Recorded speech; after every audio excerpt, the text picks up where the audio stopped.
Hingga kini aparat masih berusaha melakukan pembebasan pilot Susi Air Kapten Philip Mark Matterns dan Rem 172 Brigjen Juwinto Ombo Sembiring mengakui ada beberapa kendala yang dihadapi tim operasi pembebasan. Salah satunya aksi anggota KKB, pimpinan Egyanus Kokoya yang sering mengibuli aparat TNI Polri.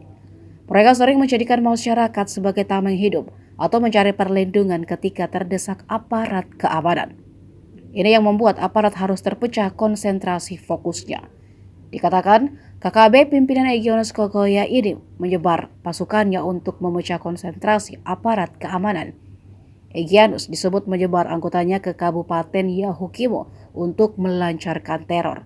Terbukti 2 warga sipil tewas ditembak di DKI Ibu Kota Yahukimo beberapa hari lalu. Meski begitu, Sembiring mengatakan pencarian pilot masih berlangsung dan berkolaborasi dengan semua pihak.